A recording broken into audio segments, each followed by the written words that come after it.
Welcome to Only Human. Today's guest is Rachelle Tournesol. Rachelle is a model who is very passionate about things like sustainability, art, and making connections. We had a fun time talking about these things as well as some spiritual topics. If you want to find Rachelle online, the links to her social media are in the description. Enjoy the podcast.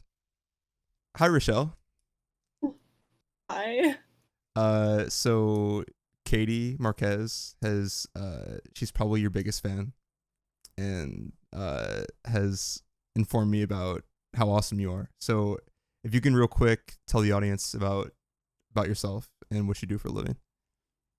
Okay. Well, for most of my life, I have been a professional model.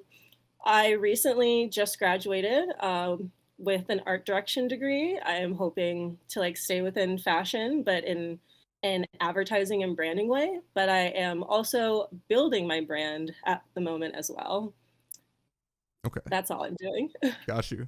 So in the podcast, I usually ask this question, and if you have an answer for it, I would love to hear it. It's, what event led you to your biggest personal revelation? Ooh, okay.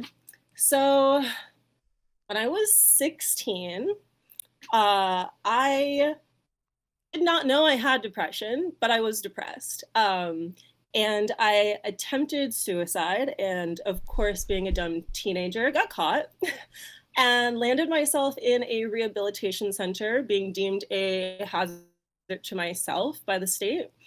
I think that was the biggest moment because it really was the moment I realized that art played a really big role in my mental health. Um, it was just a really weird experience being in a room where I wasn't able to leave, other than food and then recreational time. It was very jail like. Not that I've been to jail, but it felt very jail like. I also had a camera in my room, which was Wow. kind of weird. Is that Think about standard? it. It matters why you're there. So since I was there from an attempt, I had to have 24-hour surveillance. Okay. Where a friend that I had made, she went in for suicidal thoughts, and she did not have a camera in her room. So it just really mattered what you were there for. Most of the drug addicts didn't have it. It was really just people who were self-inflicting. Okay. Okay. I'm sorry for interrupting, by the way. So keep going. No worries. I was really just gonna talk about how funny the camera was, really, because it was really weird, but I just, being the teenager I was, I would always stand in front of it naked. I thought it was funny to be like, you're a pedophile, stop looking at me. I didn't want to be looked at all the time. I knew I probably needed it, but being the young kid and Aries that I am, I wanted to provoke a little bit. So I just would sit there and be like, you're a pedophile. Holy shit. To all the adults.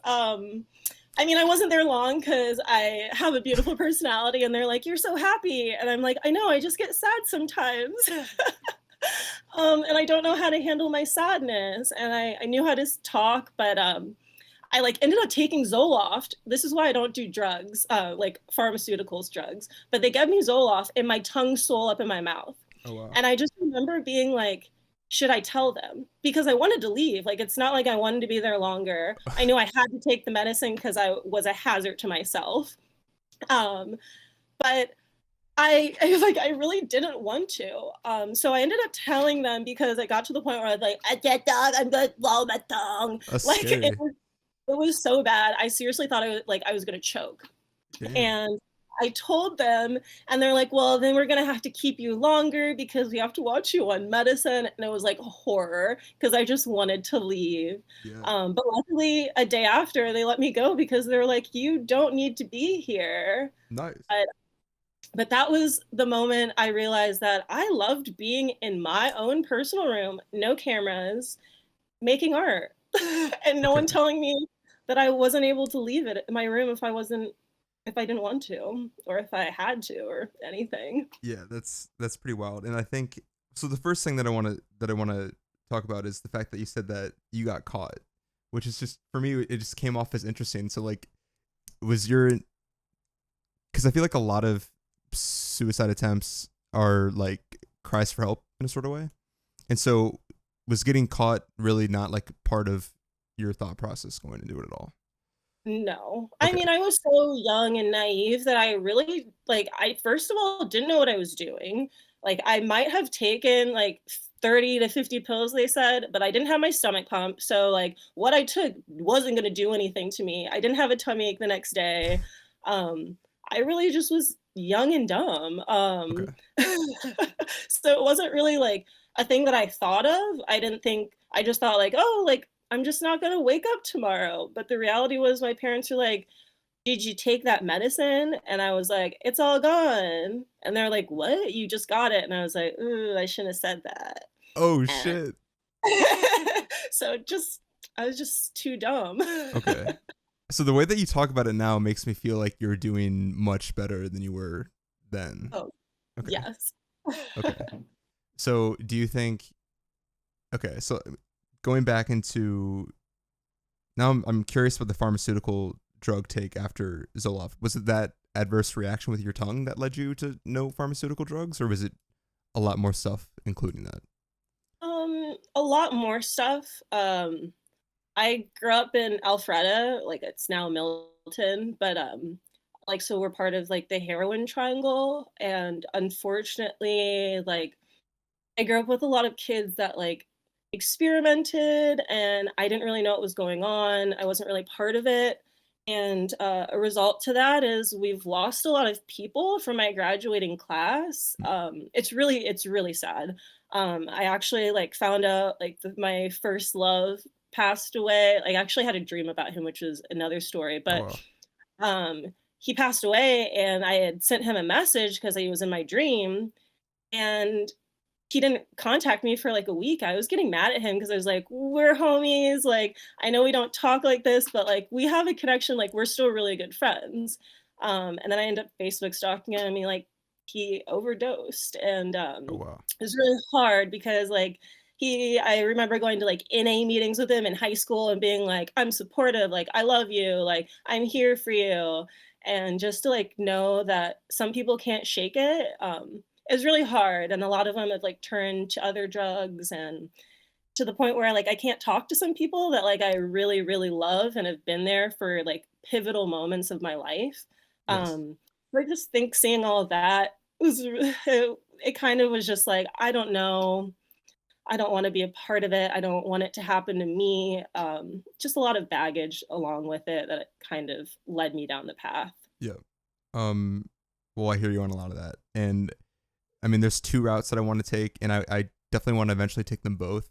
But yeah, seeing the or being in a relationship where you can't help the person, especially when it comes to pharmaceutical drugs, is probably like one of the like worst like helpless situations that you can be in. So I definitely I feel you on that.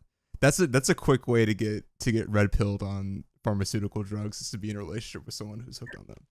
So Very much so. It's yeah. sadly it's like so many people. Like my best friend from high school, like she also like ended up in and out of jail with her addictions, and it's like it's weird because like you think of Alpharetta as like an affluent area and all these people have money, but it's like a lot of these kids have money and they don't know what to do with it, Right. and then they tend to like just do stuff just because we don't know what to do. Like I was really lucky I played sports and my parents made sure I didn't hang out with anyone. Yeah.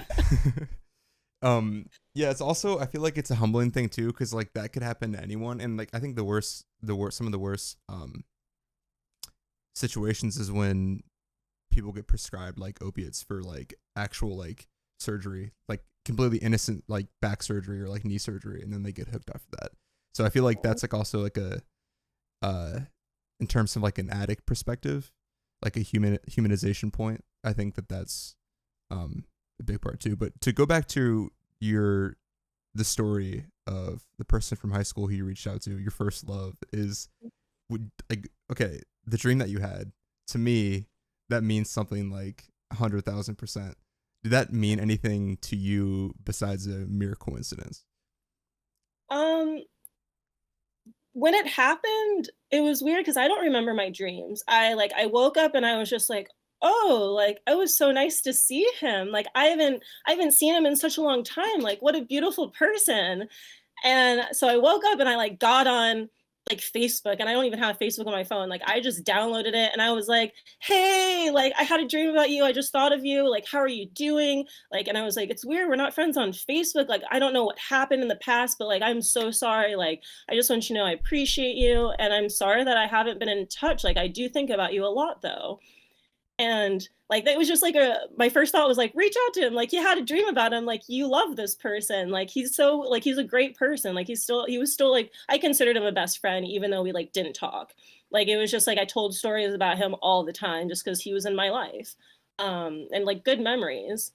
But after like realizing that he had passed, I realized that it like this is something that's happened to me actually multiple times in my life where like I have dreams of the things that will happen, and like I like not remembering my dreams because it's easier for me to like not think that I'm like psychic because I Mm, don't like that word. I know like my mom's side of the family all say they are and they've all had their instances, but like my dreams aren't enough for me to feel like I'm really seeing. Like I feel like I have connections with certain people, and we connect on a level where they want to say something to me even if they're not there, or like we are connected in some way. I don't know how to really mm, describe it, I hear you. but like I really felt like him coming to me in my dream was like him telling me goodbye, because that night I had a dream of him, he passed away.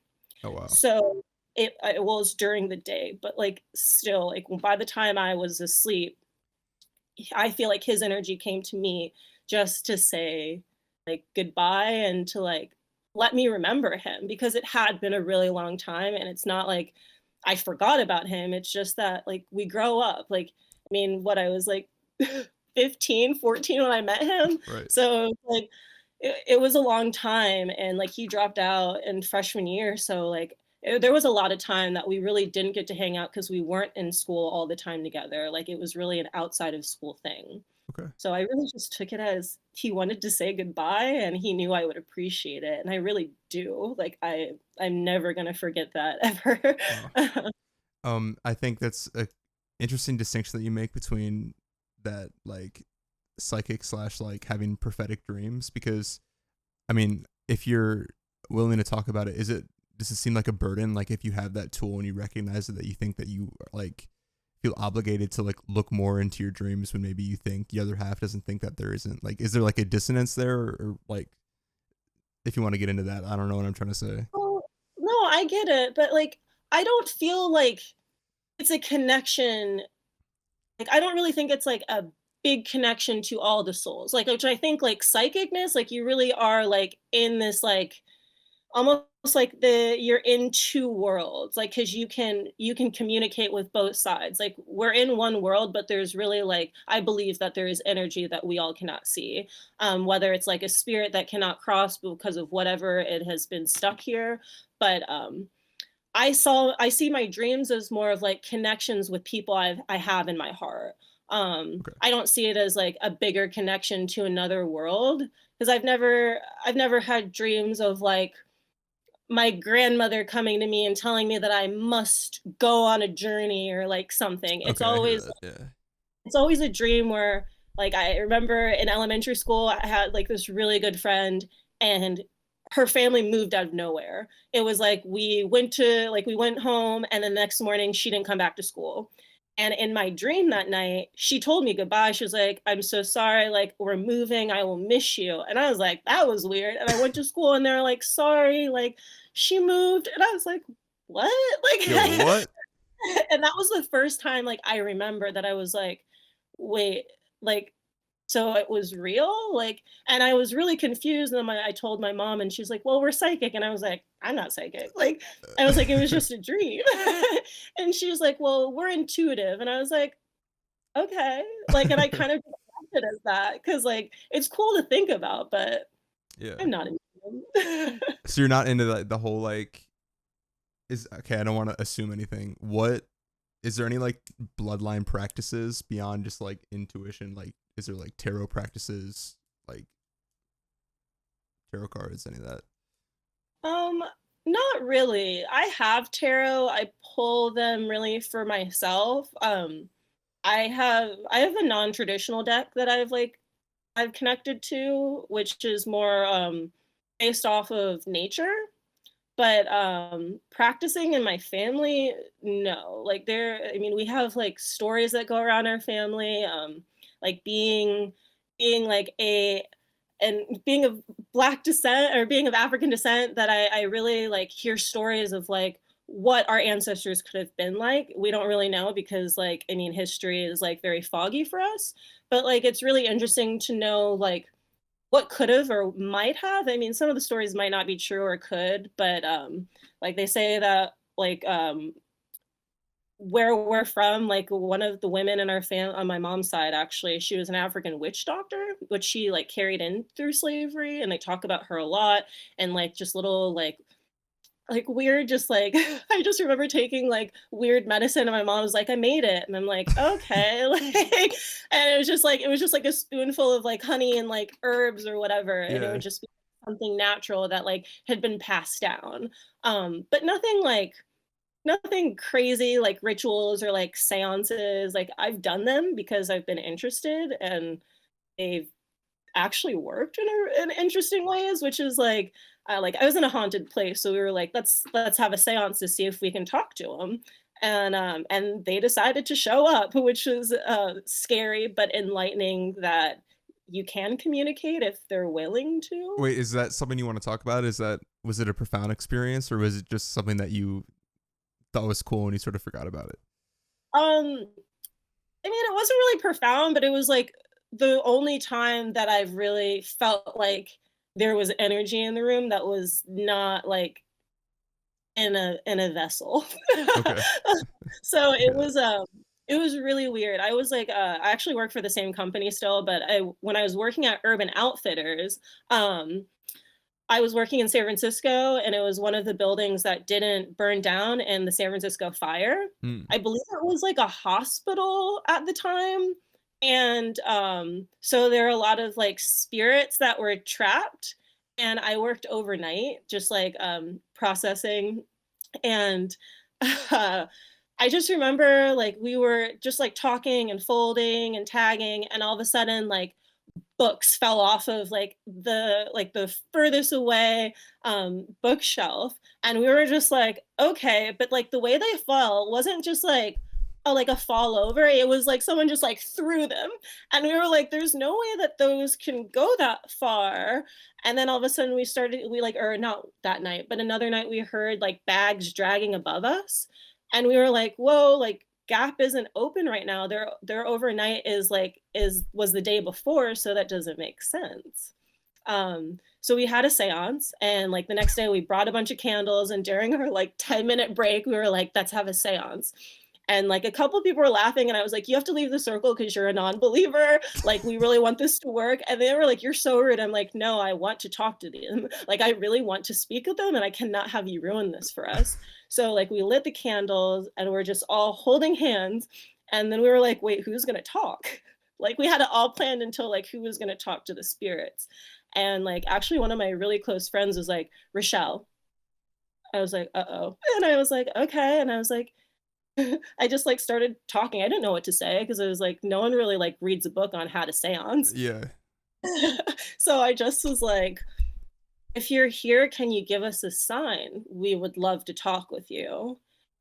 And and then we just heard stomping, and we were like, okay. And we are like, we don't wish harm. We just want to make sure that you're okay since you are in the space that we come to every night. And like we didn't get like any talking or anything. It was just like a lot of noises, more like things falling. Um and then like our lunch break was over, so our manager was like, okay, like it was cute, but we got to go back to work. And I was just like, thank you for your time, like, and like we'll be here with you, like now you know us. and and then we were done, and I was like, okay, blah blah blah. And I went over to the mirror because there was this one mirror I would always check myself out because I love me. And I would like look at myself, and I was like, haha, funny guys, like who put these handprints all over it? Because there were handprints like smeared across the mirror, like someone was like trying to break out of the mirror. Oh, that's and fucked.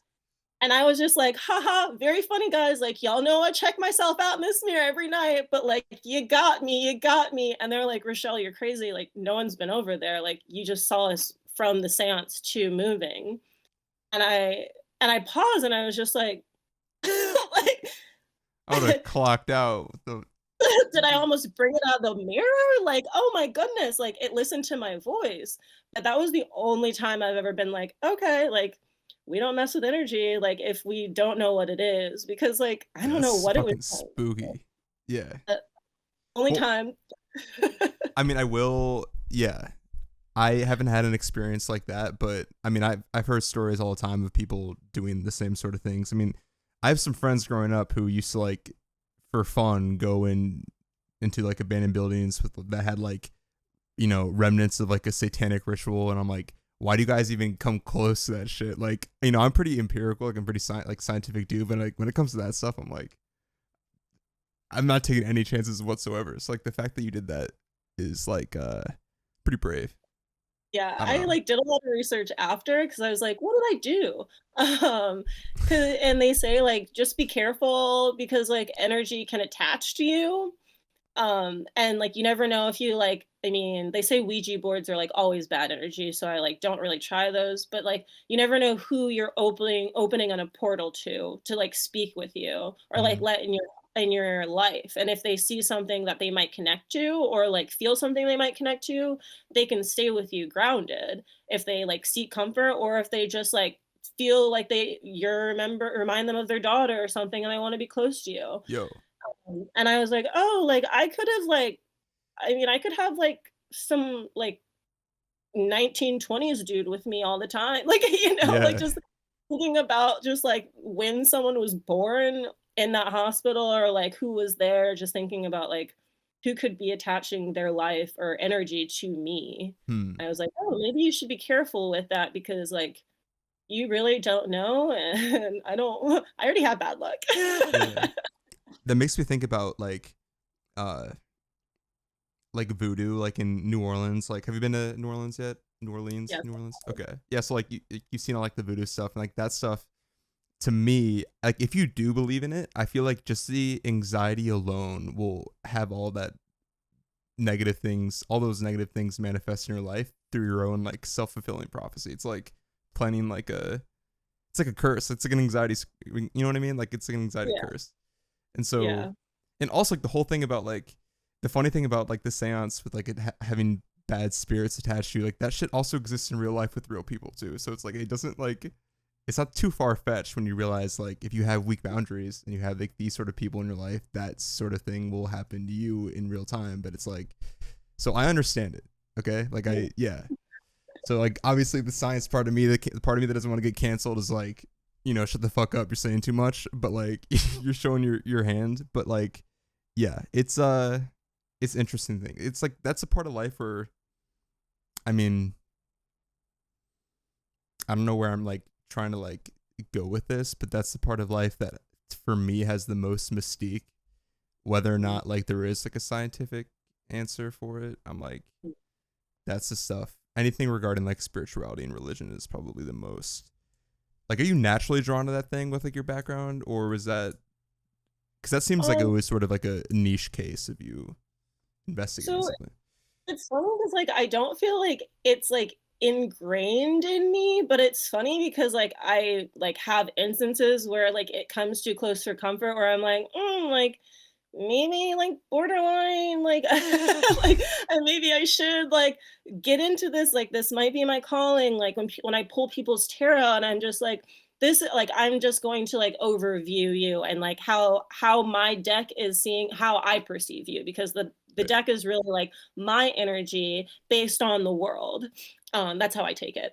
And so like I do people's reading to see if my cards are reading you correctly. And I say they're more guiding than directing just because like the words are like one of my favorite card to get is nothingness. And it's like a black card and it's like nothing. And the beauty within nothing is I everything. was just gonna say that. Yeah. And like and so when I think of that, I'm like, that's how I feel. Like I feel like I can do everything, I can learn everything, and I always feel like nothing, but I can absorb everything because that Hmm. is nothing. Um, So it's just I kind of try to do it that way, but when I've told people like that and they're listening to me talk about it, they kind of get shocked, which I'm always like in awe of because I'm like I'm not trying to like shock anyone. I'm just trying to see like I don't know, it's more of, like, intriguing to me, like, I'm not really trying to, like, give you an answer or anything, even though that's probably what I should be doing. I'm more of, like, intrigued of how people can perceive how I'm seeing them. Okay. And they always get super attached, and it's funny because, like, I forget that I've pulled a lot of my friends' cards, and they'll be like, "Remember when you pulled my cards and it gave me, like, this, that, and that?" Like, the other day I was just like outside and like telling me a story about the card that they got and I'm like, I did not remember that. But I'm so happy they did because they find connection through nature and that's my cards. Okay. And like we are nature. Right. But I don't know. I don't feel like I'm obligated to go into like any like seances or anything, but I have felt like there's a little pull and like the way that I feel like it does intertwine in my life, I'm like, "Oh, this is really interesting," and maybe I don't wanna say it, but, like, maybe.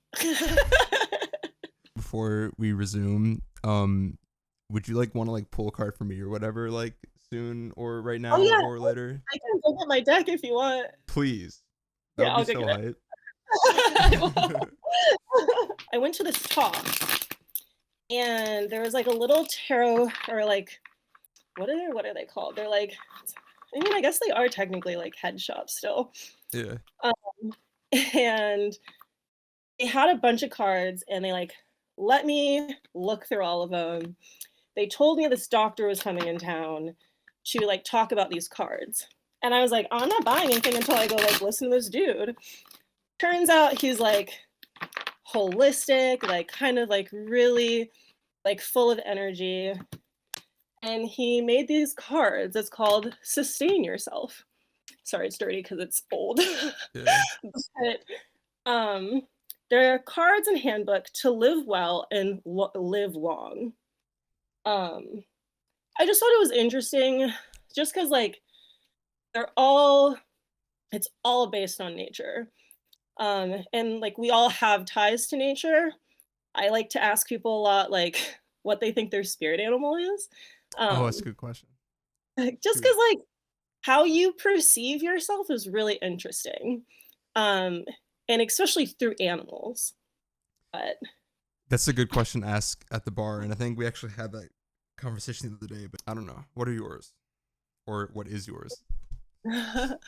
um, so the longest time, I always thought I was a giraffe, but I think that's just because I see myself as long and brown. Um, but my mom told me this, and now I can't get out of my head, and I'm like, yeah, my mom knows. She told me I'm a flamingo, and I was like, whoa. And she's like, you're just awkward, but like stoic. And and I'm like, oh, I don't know if that's a compliment, but thank you. And I remember like looking at pictures, like all my life, I always thought I was awkward. I've always been awkward. I'm always like sitting weird. People are like, are you okay? And I'm like, yeah, I just sit like this. And um, I was like, maybe I am because like there's something about a flamingo that like you think like they're just like sturdy and they just like know it, but like they're like always in search for like the best food to like keep their color, which Hmm. is really interesting. And like I'm super vibrant, like everything. I'm always like color, color, color, color. Like my jewelry is all color, like my clothing's like rainbow. Like people are like, "What's your favorite color?" I'm like, "Rainbow," and they're like, "That's not a color." I'm like, "Beg to differ." Interesting. Okay. So I think it is what I am. Like, I want to think I'm like a hummingbird or like something delicate, but I might be that awkward, that awkward flamingo. Like everyone from high school that's like, you model? They're like, but you were so awkward. I'm like, oh, thanks. Like, Thanks. Wow. like it's really hard to say I'm a model now, like because I was awkward in high school. Interesting. Okay. Yeah, I mean, also, yeah, it's also part of accepting it because, like, maybe your animal's not really cool, but it's like that's on point. So I can definitely see that because I know some people who I'm like, you would definitely be like a platypus. Like that's your spirit animal. Like, but like that's who you are, and it's sick actually when you think about it, because like you're like exactly that. Like I wouldn't I'm want like, you to be anything like else. a narwhal, like I'm all for it. I'm Yeah, like, that's something I'd want to be an octopus. Like I'm not that weird, but like octopus, like all the right. water, like Yes. So I'm all about authenticity matching your authentic spirit animals. So yeah, we can't all yeah, be lions and stuff, but yeah. yeah, but that's a Can't good use the question. common ones. Whenever someone tells me they're a lion, I'm like, no, you're not. Yeah, Not come on, everyone's no. a Yeah, that's lion. funny. But I'm cutting your deck for you. Okay. Um Um, yeah, also, but while you're cutting the deck, I think the interesting part about tarot is that like as long as you don't make like pure decisions based off like pools, I think it's an interesting like subconscious experience, because if you get cards that resonate with you, I feel like that's like if you want to talk about like something that your mind, like your subconscious mind is like very lightly like filtering for you, and like you mm, pull a card in tarot and it like that's the thing that's on the surface of your subconscious mind but isn't exactly conscious yet.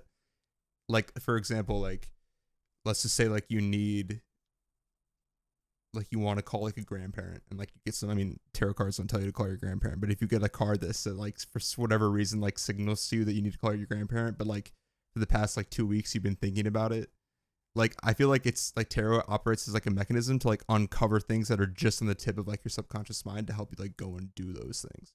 But in terms of mm, just like asking like a tarot reader to be like, should I take this job or not, I feel like that's where like a lot of people miss like the point personally. yeah. They need a But psychic. yeah, they need a psychic for that. I'm not a psychic. um, the card I pulled is imagination, also man. But the beautiful thing about man and in imagination, it's visualize and conceive in ideal images. Imagine a mental plan or solution for the future. Or use pure universal truths to inspire and inform a way to to the realization of perfection. Lead as living an example of wisdom, vision, and impeccability. Father, sorry, No, you're good. father, father, creator, author, sculpt, invent, architect, form, and found your projects and life purpose. Hmm. Was that imagination or man? It's man, but within man is imagination. Oh, I see, I see, I see. Man is the major card. Imagination is your keyword. Okay. Do those align with like traditional tarot card suites, or is it just like totally its own? No, it's totally its own. Okay. So um typically like when I pull, I'll pull like past, future, present, just to kind of like go over like maybe your journey and like what you've been going through to like what you need to do. Okay. Every day I pull my card for my motivation of the day, just to see like what I should be looking out for. I've noticed like if I pull like I don't know, I was trying to think like owl. I don't think there's an owl in this one. But like if I pull some random one and I see that animal or something, I'm just like, ooh, and it always brings me back to that word. And I Mm-hmm. and I don't know, it kind of like grounds me a little bit. Like you know how in meditation you sit there and it's like a self-realization almost after or during. Like I kind of get that when I feel a connection to the card that I've pulled. Okay. Um, which is funny that like I pulled this for you because when we were talking about spirit animals, I don't know, like I know we just met, like, but you give me like this like wise feeling and like that word was in there and like you obviously are using your imagination by like reaching out to people and having these like conversations with people and like kind of expanding your mind and like your audience's mind as well. So it's just like very interesting That that I is pulled nice. this for, Yeah. for you, but like I think you're an owl. Like I just feel like wise. Like Dude, I that feel that was it. Thank you. That that was the bird. original one. Yes. Oh! Damn. You got it. That's just what you give me. You're just like wise knowledge. Like, but you're also like listening. Like you're always like hyper aware of like what people are saying to you or like what you possibly could say to people, which is just Wild. You know what's funny is that I can't pin, like, cause flamingo. Now that you say it, that's like perfect. Maybe I need to like crack the binding on like a like zoology textbook or something. I need to like get up to date with my animals. But yeah. dude, I think the owl and the flamingo both on point. So you got They're just some birds. just in that conversation we had, you talked about the grounding experience of noticing the cards that you pull, or the connections to the cards you pull in real life. So when you meditate, do you do intentional grounding techniques? Yes. Okay. Um, maybe not techniques, but I always start my meditation in my most aware moment because I like to it's not like I'm brain dead, but I am. Like I try not to think. Like I really try to like get everything out of my mind. That's true meditation. Um, but when I always start, I ground myself, get myself together by telling myself like you are okay or like you are here. How do you know that you're okay or like how do you feel that you are here in this moment? And it's like by hearing the cars outside, by hearing the birds, or like by hearing my breath, like just something to like give my awareness to everything outside of what's in my head Okay. and like really picking up on the sensitivities or like I feel the breeze from my fan or like anything stupid. Like I mean, I've been outside and been like, oh, there's an ant crawling up my leg. Like, I'm aware. Like, and I like have to peek to make sure it's not a red ant or something. Yeah. But like just awareness and that kind of grounding. I do like sound meditation. I have a singing bowl that I like love to use. I usually use it outdoors. I like using it outside because it also brings people to me, which is beautiful. Like I've been outside just like with my singing bowl and people are like, I heard it and I had to follow it to you. And I'm like, I'm Rachelle. I'm really glad you're here. Like you may sing. You're a mystic. See? Wow. And like, it's beautiful because then I love talking to people. Like I really do. And it's just like people don't know what it is, and I'm like, "It's a singing bowl." And they're like, "A singing bowl?" Or like when I say singing bowl, they're like, "Your bowl singing to you? Like, are you smoking pot?" And I'm like, "No, those bowls don't sing to me." Like, and like my singing bowl sings to me, and I meditate with it. I really want to like host sound healing. Like Okay. that would be my all-time dream. Just to like get a bunch of singing bowls and sit outside and like just have everyone meditate with me. Like that would be my dream. If I could like get paid and live off of that, I might quit everything. I hear you. Um. So okay. So sound meditation. I don't want to know. I wouldn't know how to label the first one you told me, but um, do you do mantras at all? um, I do affirmations. I don't know if I do many mantras. Like I know I've heard like there's a bunch of them actually I've heard. I like to do I basically say to myself like everything that I need is already within me. I mean, being an Aries, I do put myself down a lot because I feel like I'm better than a lot of what I do when I am doing wrong. So instead of like putting myself down, a lot of the times I'll try to say, um, everything I need is already within me. Um, and I mean, it's not really a mantra, but it is like an affirmation for me to realize that I really don't need to like search outside of myself for really anything. Okay. Everything I have is in me. Okay. But like manifesting, like I'm bad at like I have really bad memory. I was born with short-term memory loss, so like my short-term memory is very bad. So I try to stick everything in my long-term memory. Hmm. Um, so with manifesting, I write everything always on my mirror. I remove it as soon as I know people are coming to my house because I don't want people to like judge me, but because they really are just for me. But I think I've written like it starts as I am because it's like that's the affirmation of like manifesting is like already accepting that you have it.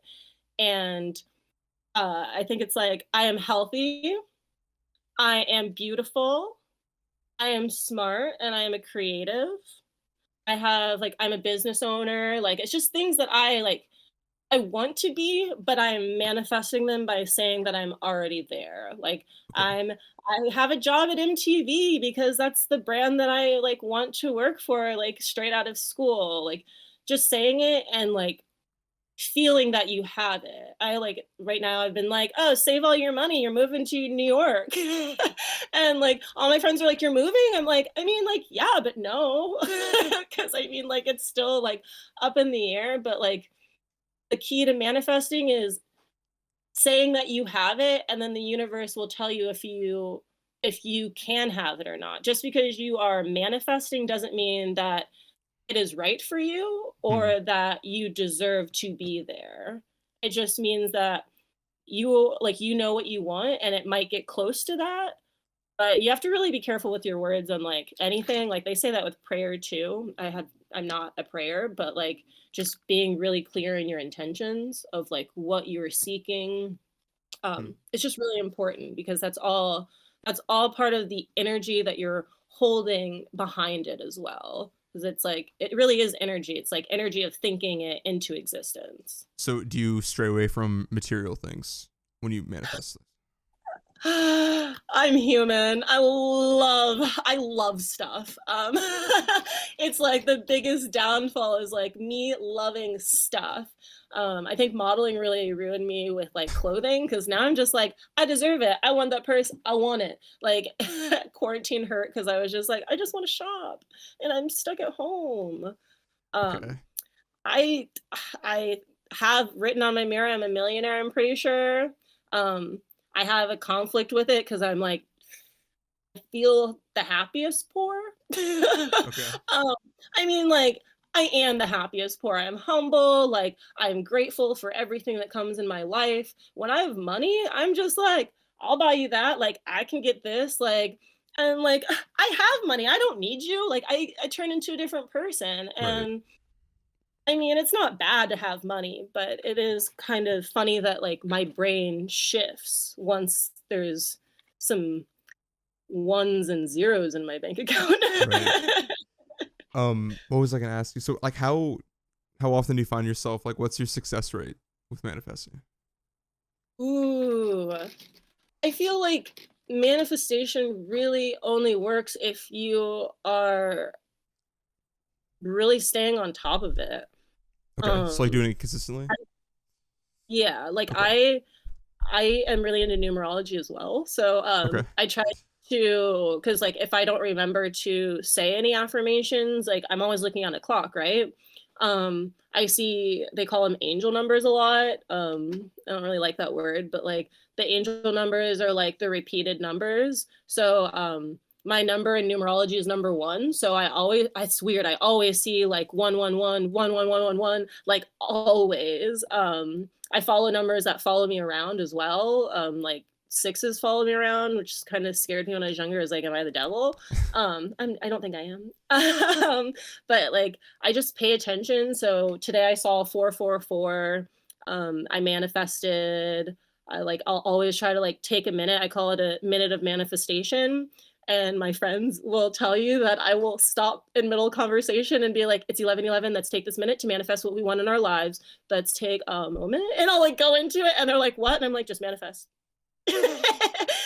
And I'll take the whole minute to manifest with them. Or I'll be like, 222, like this is the number that we need to like think what we really want in our lives, like, or just whatever the angel number is. Yeah. And it's funny because they're like, that was actually really nice. And I'm like, if you do that every minute that you see those numbers around, like I'm sure you'll get some of the things that you truly want because you're using your energy. Yeah.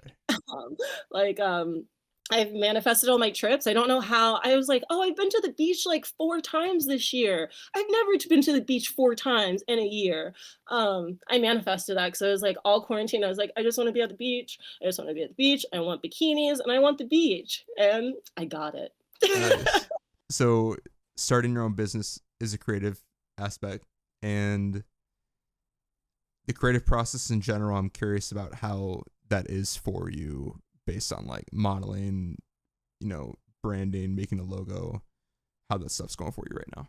Well, it's funny because like I kind of think in all the things that I do right now, the creative process is completely different.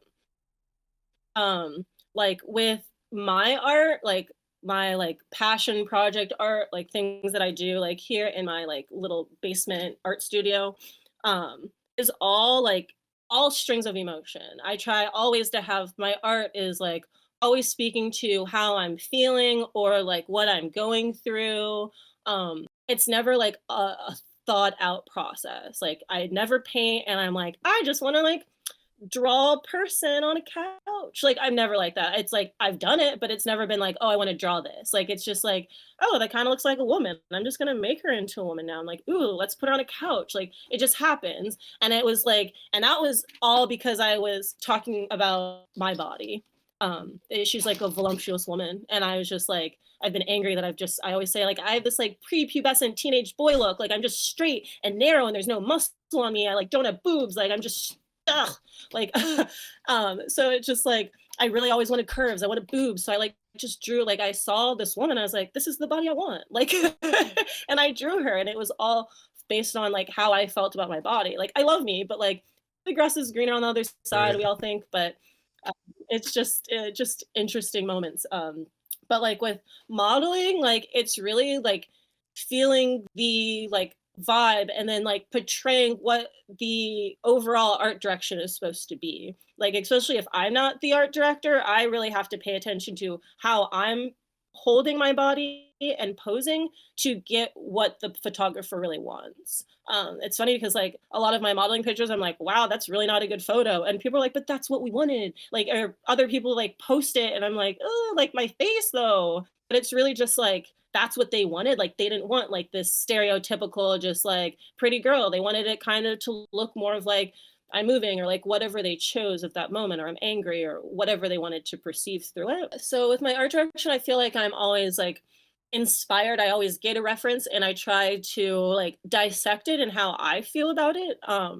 Like I'm working on a project right now for Vogue's doing like a competition, and I'm working with another creative, and I made some mood boards, and it's all basically like the challenge is reframing history. So it's taking like works that we all know of and kind of reframing it. So my mission in it is kind of like taking these beautiful works where like I mean coming from fine art background, like art history, like love it. I mean it's not really showing like a variety of beauty, but it's beautiful.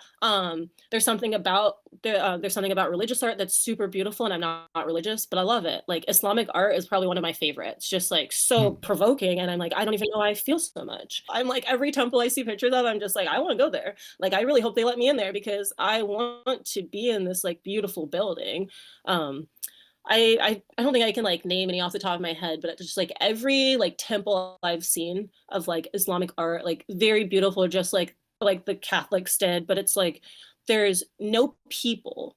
It's all like shapes. It's like all geometric, and it's just like relaxing with the color schemes and really intricate. I find it very relaxing, and I mean that's what I feel like religion should be, is like very Hmm. relaxing and feeling at peace. Interesting. Okay. And whenever I see it, that's how I really feel about it. Which makes me hate, like I shouldn't say hate, but makes me not like question the real acts of religion. Okay. I mean, belief is beautiful, but I just I can't wrap my head around all of it.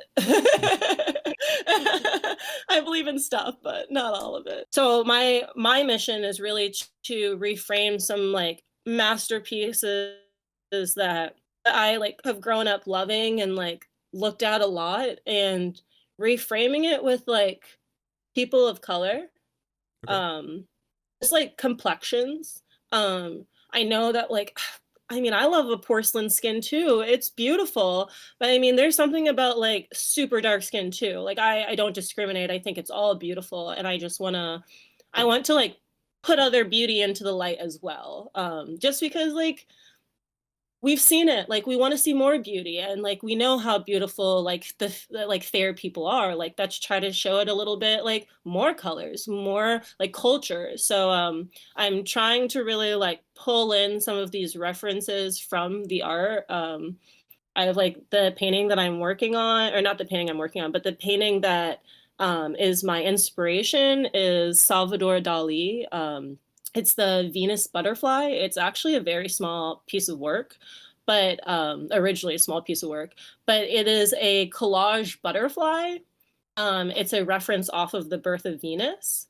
So it's just like a woman in her beauty, but it's like watercolored. He's like cut out a picture of a face from a magazine. It's just beautiful and like pretty a little different from like most of his work that we've all seen. Like it's not like stilted elephants, you know. It still is surrealism, but it's just a little toned down.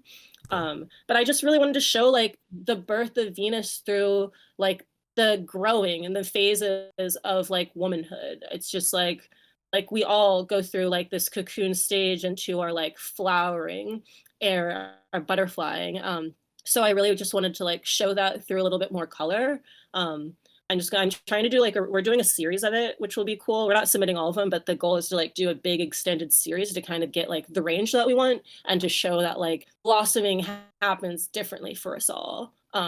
Whether it's like whether you've really like kind of blossomed before you went in that cocoon or after, you know, like we all come in our paths really different. So that's what I'm taking as a reference. So it's weird because like I feel like in art direction I'm more of like stealing. I know that's not like what artists do. It's like a good artist will actually like remix and like and takes inspiration, but like I still feel like I'm stealing because it's like it wasn't my original idea. Mm. But it's an interesting project because it's making me like dissect pieces that I've like seen for what they were and trying to like reframe them within something that I can connect with more. I would think like through the process, like, yeah, I mean, you basically said this, like through the process of like doing that, you understand every single piece of it better. And so, yeah, I like that. It's weird because I feel like I have more control over like my like not predicted art. That's really weird to think over than my like art direction. But like art direction, I tend to have to collaborate with people. So like visions skew a lot. It's never like the original idea. Like it's like you had it, you've trained for it, but the result's never going to be what you had in your head. How do you feel about that? It's kind of a love-hate. Like I want everything my way all the time. I mean, who doesn't? But the realistic thing is that it can't be that way. And I always hated collaborating. I'm not gonna lie. Like it was always a struggle for me. I think just because like I have a strong vision, like working with other people that are just like, no, I don't see it. I'm like, but it's there. Has been a struggle. I've been working on that because I'm like, you have to work on all of your all your weaknesses.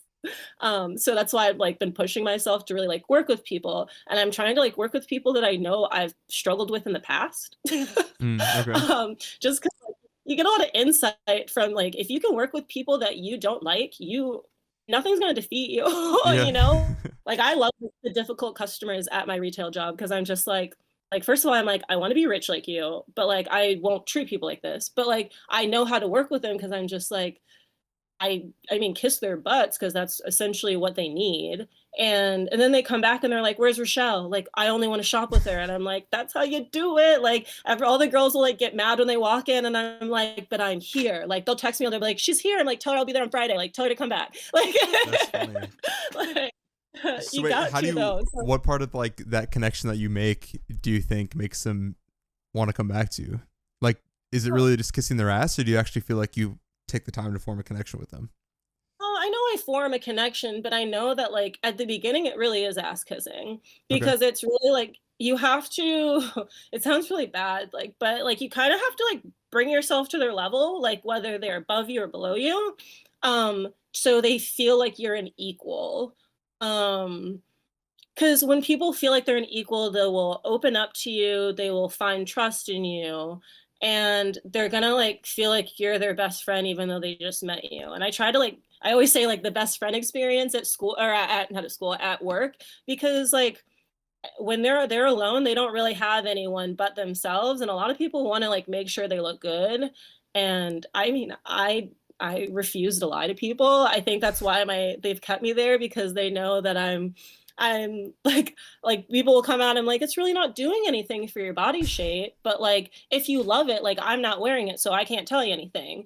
And they're like, you know what, I like this girl. Like she's keeping it real with me. Cause like at the end of the day, like I want you to buy it, but if you're gonna take it home and keep it in your closet, I'm not doing my company a service. Right. Like the service would be I sell something this person loves, they wear it all the time, and people are like, "What are you wearing?" And they're like, "Free people." Right. Like that's when I've done something right.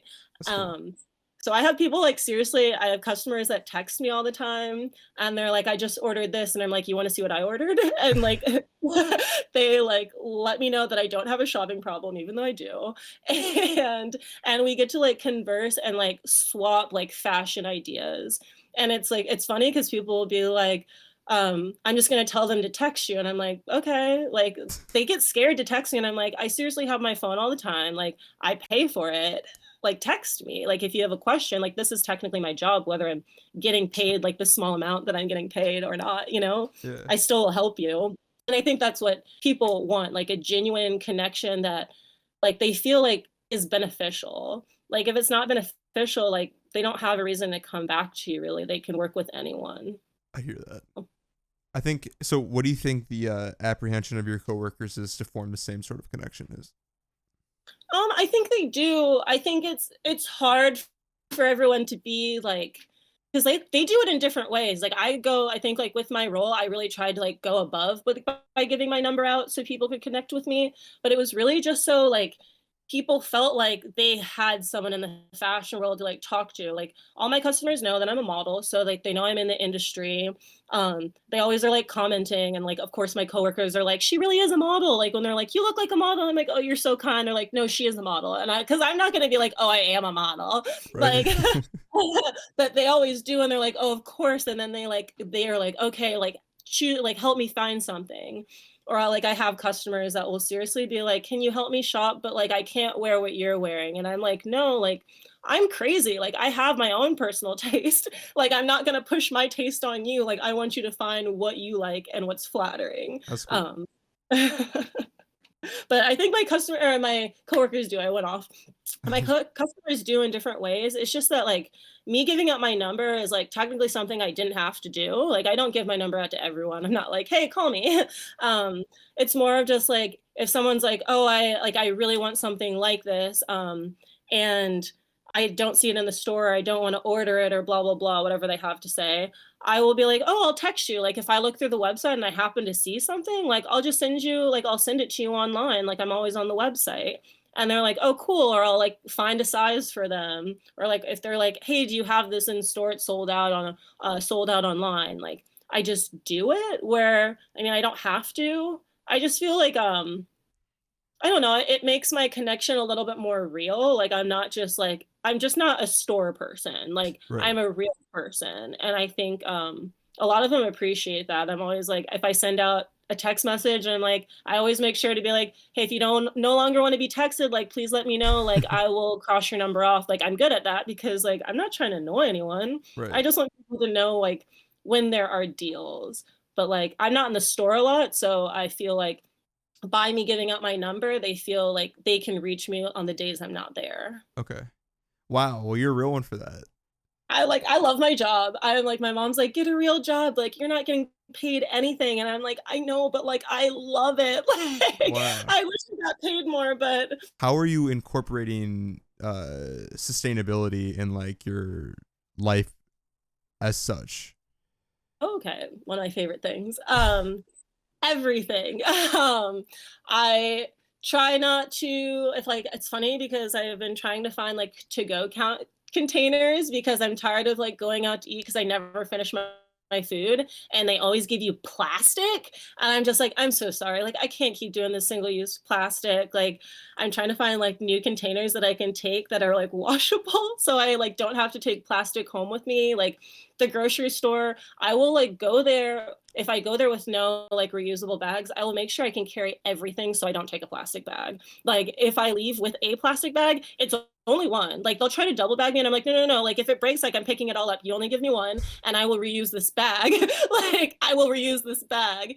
And like they look at me weird, but I'm just like, I just want this planet to live. Like plastic's everywhere and plastic is the devil. Like it is just like it's made like every second, it's in stuff like the girls at work laugh at me because like I will read every tag to see what the clothing's made out of, and I'm like, oh, it's like 20% polyester, like that's all plastic, like, and the That's girls funny. will be like, seriously?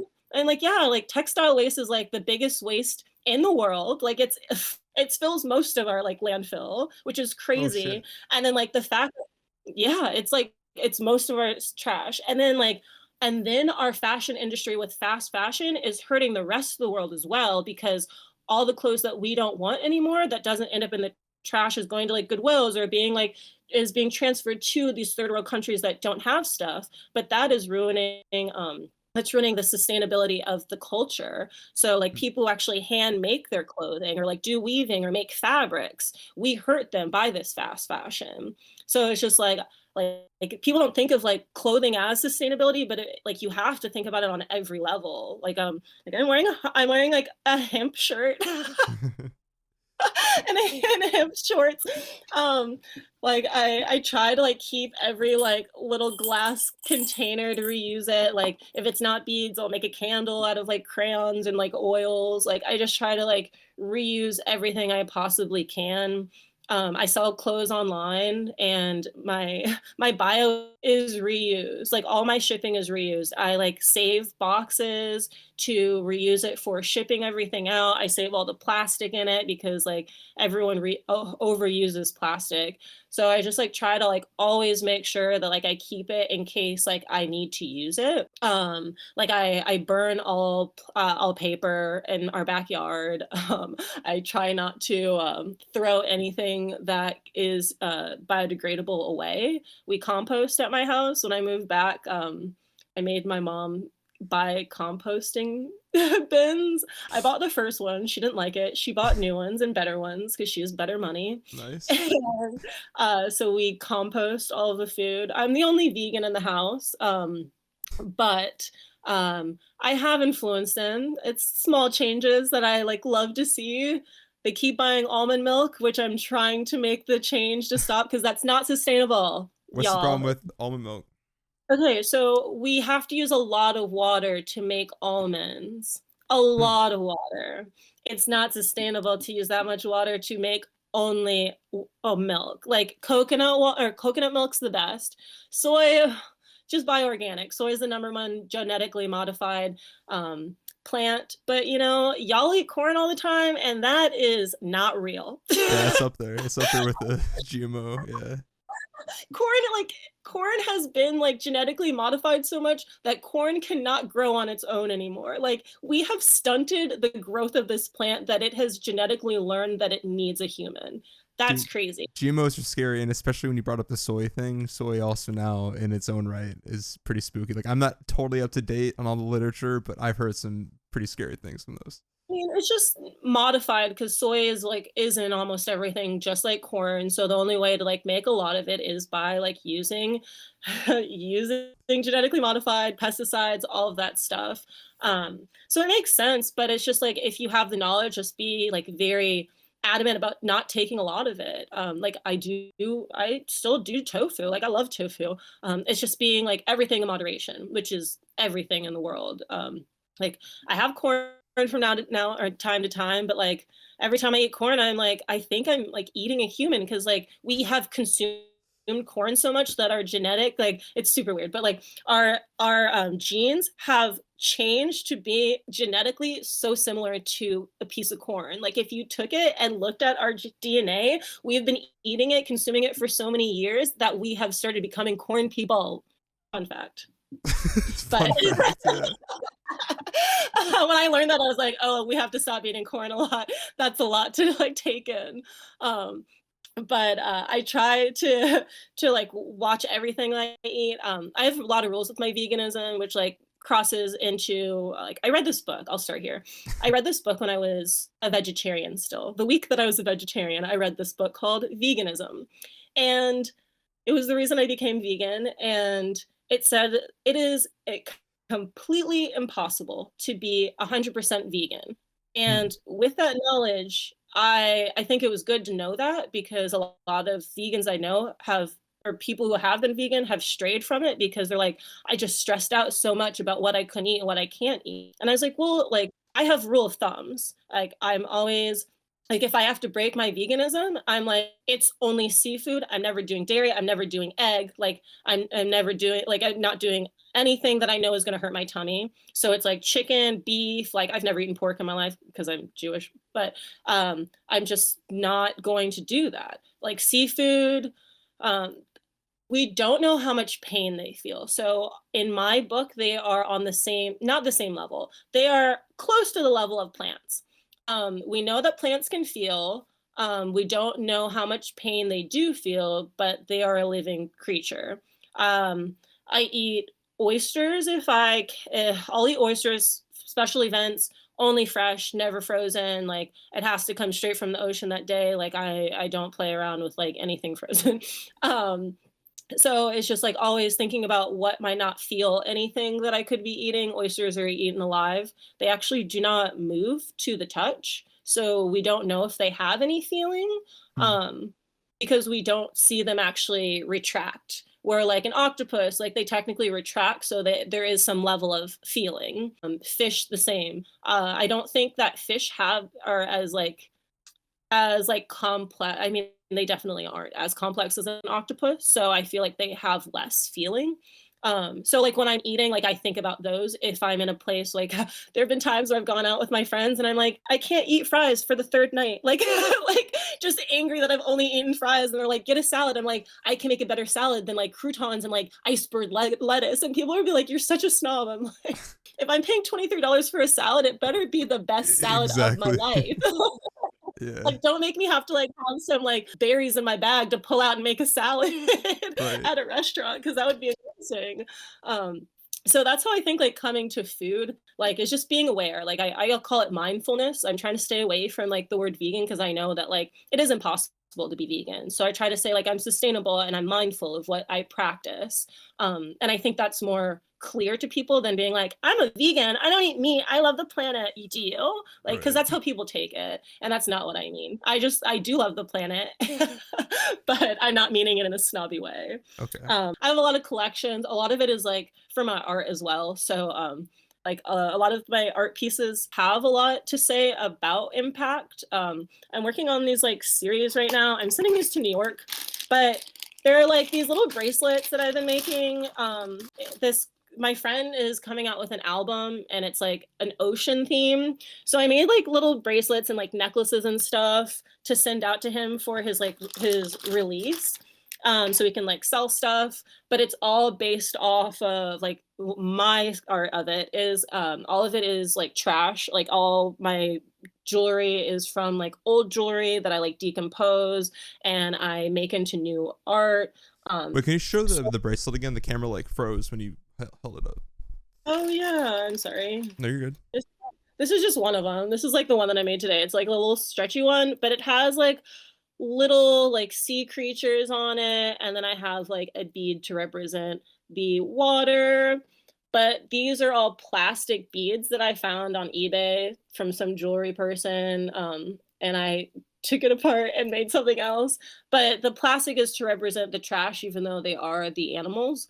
And then it's all the bones of the creatures in the ocean. So it's just like just what I feel about the ocean. I went to Miami and I like didn't get in the water because there was so much trash in it, and it like I Oh, gross. seriously cried because I was so sad. I was like, I love this planet so much, and to see so much trash in it, it was just like Wait, there was visible trash in Miami Beach? yes, like I seriously saw masks, plastic bags, like it was disgusting. I put my feet in and then I got out because I was like, there's like so like I was walking and I could feel the trash like on my legs, Ew, boy, shit. and I was like, it was so sad. I'm just like, we can't keep doing this. Like what, we have 30 years to really change what we're doing if we want to have a future for Earth. I mean, I know the plan is to like go to another planet, but like I'm just gonna like hang out here on Earth. I hear you.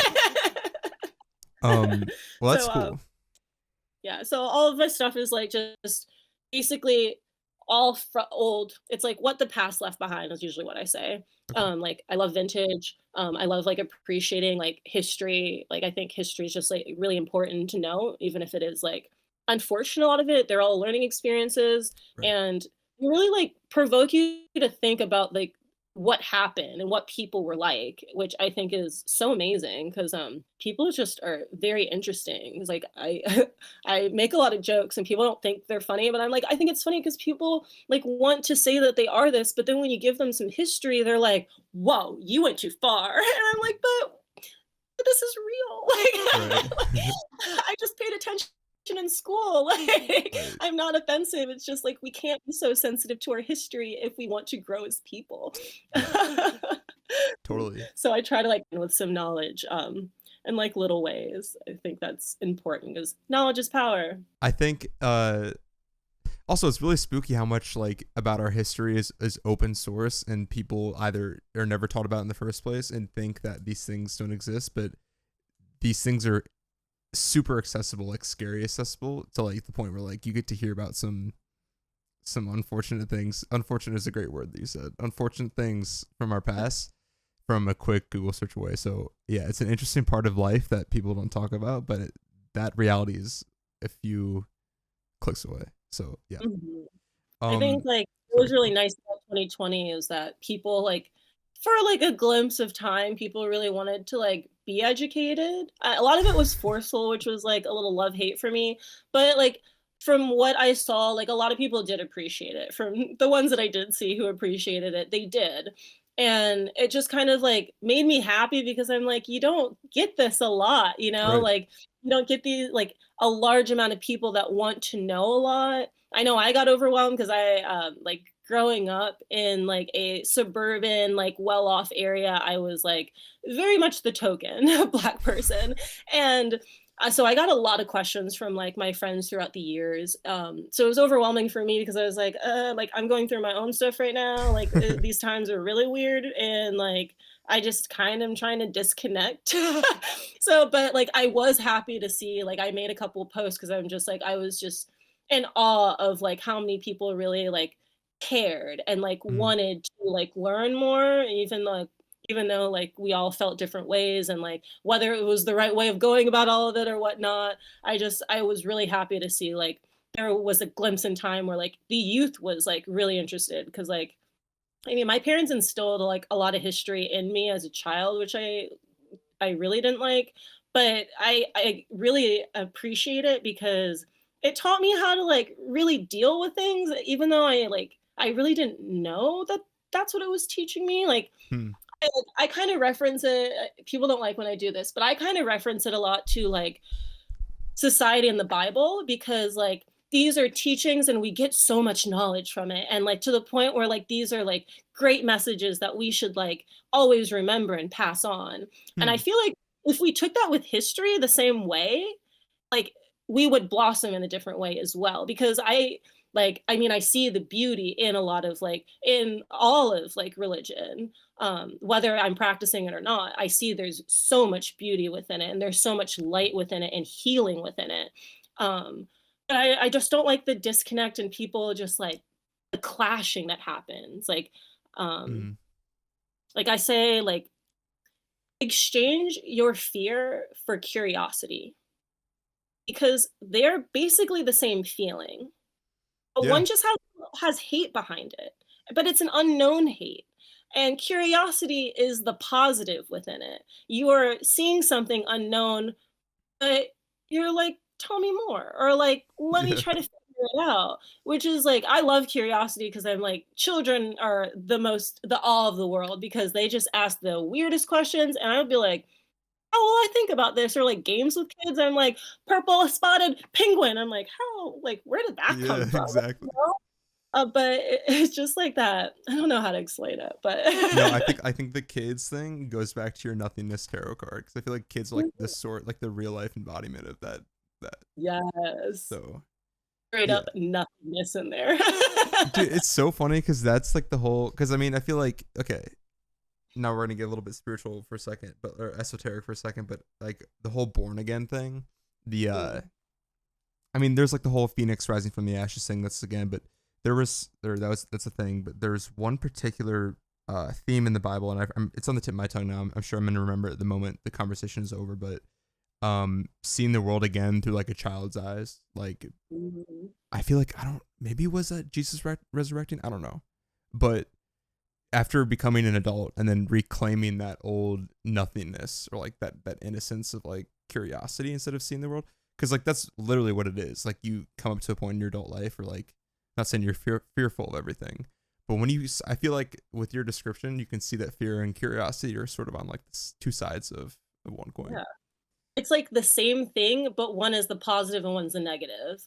And it's like, I try to like look at I find the positive within everything, because within everything there is always positive. Whether you might have to search for that positivity, but I promise you always there is something positive you can pull apart from anything. Right.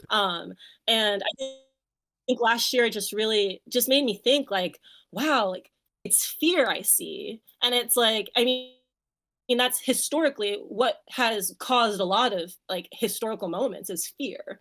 And I was like, wow, we need to like change that. And I was like, it's curiosity, because that is the same thing. Like fear, like when I'm curious, there's fear within it, but it's more of like a happy fear. It's Mm-hmm. more of like, I want to know about what I don't know.